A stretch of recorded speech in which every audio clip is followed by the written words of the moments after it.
There's a question that silently runs through the deepest recesses of the male mind. It's not a question you ask your primary care doctor during a checkup. It's not even discussed openly among friends.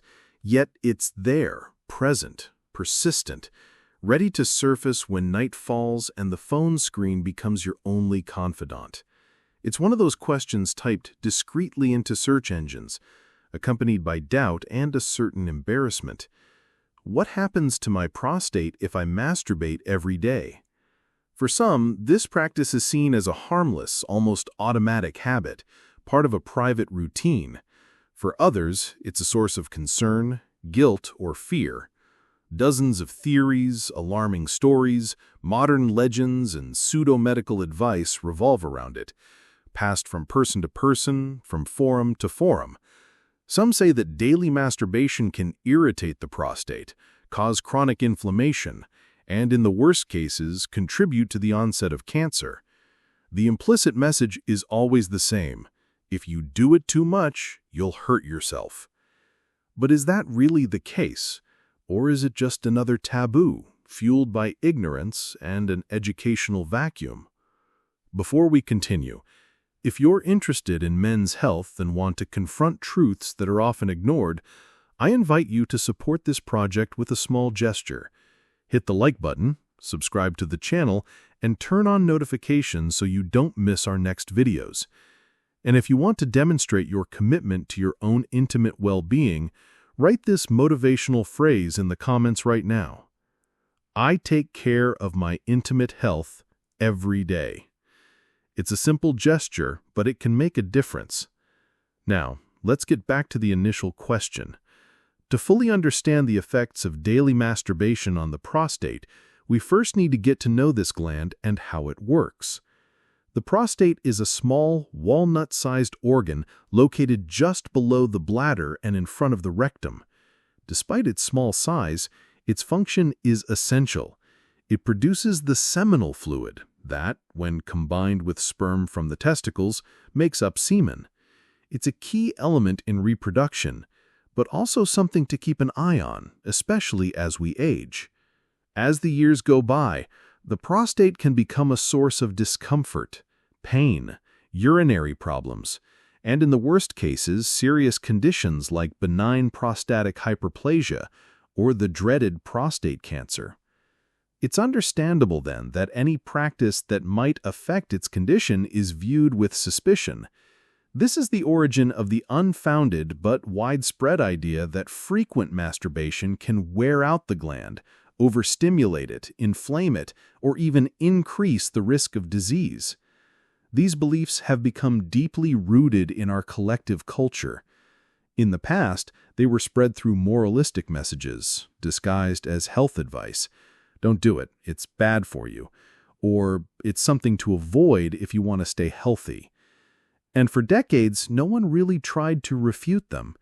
There were no large, controlled, long-term observational studies. Then, finally, science decided to step in. A research team from one of the world's most prestigious universities decided to set the record straight. Enough with the common myths. Enough with the fears passed down without proof. It was time to find out what really happens to the prostate with increased ejaculatory frequency. And so, at the Harvard School of Public Health, a study destined to change everything began. This was no trivial piece of research. The study involved over 32,000 men who were followed for nearly 2 decades. Researchers collected detailed data on their lifestyle, sexual habits, general health, and risk factors. One of the most studied elements, ejaculation frequency, which included both sexual intercourse and masturbation. When the results were published after years of data collection and statistical analysis, the scientific community was stunned. Men who ejaculated more frequently had a significantly lower risk of developing prostate cancer, and this wasn't a marginal difference. Those who ejaculated at least 21 times a month had a 33% lower risk compared to those who did so only 4 to 7 times a month. This finding was a true cultural and medical earthquake. Finally, science was restoring dignity to an act as natural as it was demonized.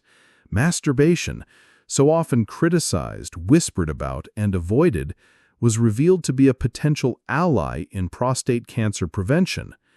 But what explains this mechanism?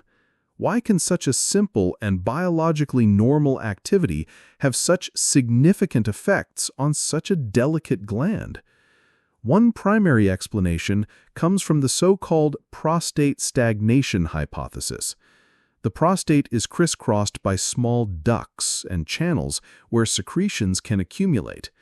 If these secretions stagnate for too long, they can become a breeding ground for inflammation or cellular changes. Regular ejaculation helps to keep these channels clean, promoting constant turnover and preventing the buildup of potentially harmful substances. Another theory considers cell turnover. Every time a cell divides, it can make an error in copying its DNA. These errors, if not corrected, can evolve into cancerous mutations. According to this hypothesis, frequent ejaculation stimulates a more efficient turnover, eliminating damaged cells and promoting the regeneration of healthy tissues. Finally, the psychological aspect should not be overlooked. Chronic stress is a powerful enemy of overall health, including the prostate. High levels of tension can alter the immune system and increase inflammatory processes. Sexual activity and masturbation, by triggering the release of pleasure hormones like endorphins and dopamine, help reduce stress and improve the body's overall physiological response. Less stress means less inflammation, and therefore fewer risks. Taken together, these mechanisms provide a coherent, scientifically plausible, and surprisingly optimistic picture.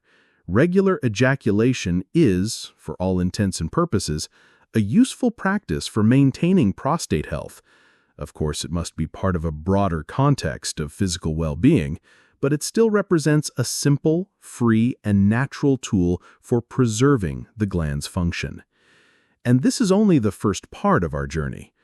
The data from a Harvard study made headlines around the world. A high frequency of ejaculation is associated with a lower risk of prostate cancer. But this isn't an isolated case. Other studies, conducted in different parts of the world, have confirmed this correlation. In particular, an Australian study observed similar results, providing further support for the hypothesis that regular ejaculation can have a real protective effect. This has prompted the scientific community to investigate even more deeply. It's not just a physical mechanism of cleaning out the gland. Some scientists have observed that frequent sexual activity is linked to better immune function, a more stable hormonal balance, and even better blood pressure regulation.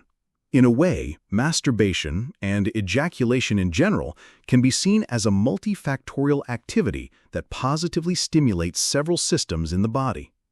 Let's now analyze the three main theories that explain this phenomenon in more detail. The first, as mentioned, is the prostate stagnation hypothesis. Imagine the prostate as a small biological laboratory that continuously produces secretions. If these are not expelled regularly, they can build up and deteriorate. This stagnation can lead to a state of chronic inflammation, alter the local chemical balance, and trigger a chain of reactions harmful to the cells of the prostate tissue. Frequent ejaculation then acts as an internal flush that keeps the ducts clean and prevents these substances from becoming problematic. The second theory focuses on cellular dynamics. Prostatic cells, like all cells in our body, are constantly regenerating. But every cell division carries a risk, that of a genetic error. These errors, if not corrected, can accumulate and turn into cancerous mutations. Frequent ejaculatory activity seems to stimulate a more efficient cell turnover, eliminating damaged or abnormal cells before they can degenerate. This simple but effective mechanism could explain the reduction in cancer risk. The third theory is perhaps the most surprising because it goes beyond pure biology. It concerns the role of stress and systemic inflammation. It is now well established that chronic stress acts as an accelerator of inflammation and can profoundly alter the balance of the immune system. A body under stress tends to produce hormones like cortisol, which negatively affect its ability to defend against abnormal cells. Ejaculation, especially when accompanied by a positive and fulfilling experience, triggers a release of endorphins and dopamine, neurotransmitters that promote relaxation, good mood, and regulation of the nervous system. A relaxed mind in a relaxed body creates an environment less favorable to chronic inflammation, thus reducing one of the main risk factors for many diseases, including prostate cancer. It's interesting to note that these three mechanisms, internal cleansing, cellular renewal, and stress reduction, do not act separately but reinforce each other. This would explain why the benefit observed in subjects with higher ejaculation frequency was so significant in the scientific data. In other words, the body benefits on multiple fronts from this practice. But at this point, a question is inevitable. Is it really enough to masturbate regularly to protect your prostate? The answer, as often is the case in medicine, is complex. Frequent ejaculation is certainly an important element, but it is not the only factor that determines prostate health. To think of it as a magic pill would be naive. The reality is that health is the result of a set of daily choices, and masturbation is just one of the many gears in the machine. What makes the difference is the overall lifestyle. Men who masturbate regularly often also lead more active, well-cared for, and conscious lives. And this inevitably leads to a better state of general health, including that of the prostate. Therefore, it's the context that counts. A good diet, physical activity, the absence of harmful habits like smoking and excessive alcohol, and regular medical checkups represent the true arsenal of defense against prostate diseases. In this sense, masturbation fits in as a positive behavior within a healthy lifestyle. It's not a habit to be ashamed of, nor should it be considered a cure-all. It's a useful, natural, and effective tool, as long as it's experienced consciously and integrated into a framework of overall well-being. However, there are men who, despite knowing this information, experience bothersome prostate-related symptoms every day. Pelvic pain, difficulty urinating, a weak stream, a feeling of incomplete emptying, frequent nighttime awakenings. In these cases, the issue is no longer theoretical. They are looking for real, immediate relief. And here it's worth mentioning an interesting natural alternative that has attracted attention in the nutraceutical field. It's a juice made with spring water and Eastern botanical ingredients, developed to act directly on prostatic congestion, also known as the silent blockage. It's a remedy that promises rapid action in reducing swelling, improving urinary flow, and decreasing nighttime awakenings. Those who want to learn more can find details in the link in the first comment below the video or via the QR code on the screen. It's a natural, non-pharmacological solution to be considered with your trusted doctor, but it's receiving a lot of attention from those seeking non-invasive options. That said, let's return to the big picture. We've understood so far that masturbation, however useful, is not a magic bullet. It's one component of a much more complex system made up of balance, awareness, and daily attention. The question many are now asking is, so if I masturbate regularly, am I guaranteed to never develop prostate problems? The answer is no, because as often is the case in medicine, prevention is never based on a single action, but on a set of choices that reinforce each other. The first fundamental pillar for prostate health is diet. What we put into our bodies every day has a direct influence on the health of our cells, the inflammatory state of our body, and hormonal regulation. Some foods are known for their beneficial effects on the prostate. For example, those rich in lycopene, like ripe tomatoes, watermelon, and pink grapefruit, are associated with a reduced risk of prostate tumors. Lycopene is a powerful antioxidant that helps combat oxidative stress, one of the main culprits of cell damage. Foods rich in omega-3 fatty acids, such as salmon, sardines, and flax seeds, are also extremely helpful, as they help reduce systemic inflammation. Chronic inflammation is, in fact, one of the factors that can facilitate cellular degeneration and the onset of disease. A balanced diet should also include fresh fruit, seasonal vegetables, whole grains, and legumes, while it's wise to limit the intake of red meat, processed meats, fried foods, refined sugars, and alcohol. The second pillar is regular physical activity. Movement is one of the most powerful weapons against chronic diseases, including prostate cancer. Exercise improves blood circulation, stimulates metabolism, reduces body fat, and lowers inflammation levels in the body. Just 30 minutes of brisk walking a day, or at least 150 minutes of moderate exercise per week, can yield concrete benefits.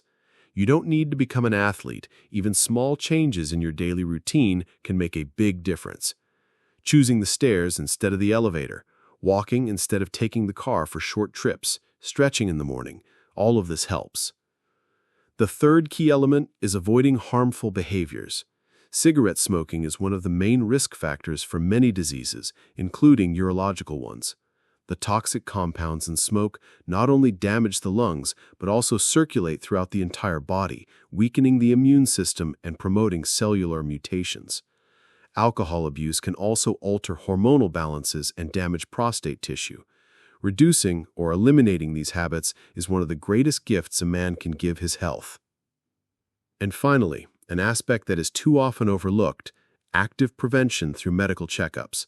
No diet, no exercise, and no healthy habit can replace the importance of regular checkups, because when prostate cancer is identified early, it has a high probability of being treated effectively. But if neglected, it can progress silently until it becomes a serious problem. Starting from age 40-50, or even earlier if you have a family history of prostate cancer, it is advisable to have periodic urological exams. The PSA test, a simple blood test, can offer valuable information about the state of the gland. In case of abnormal values, your doctor will assess whether to investigate further. What matters is not to be afraid of the checkup, but to consider it an integral part of your well-being. To sum up, we can say that frequent ejaculation, whether through sexual intercourse or masturbation, is a protective element, not a dangerous one.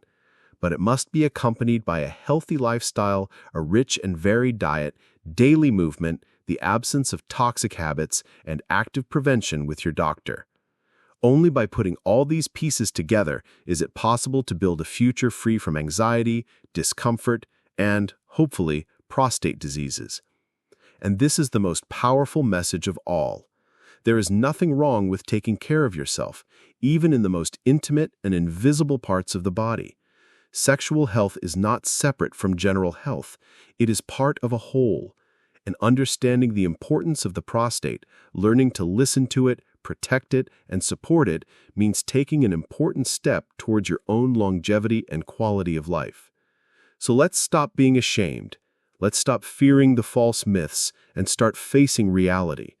A well-informed man is a free man, free to live his sexuality, free to practice prevention, and free to choose what's best for himself.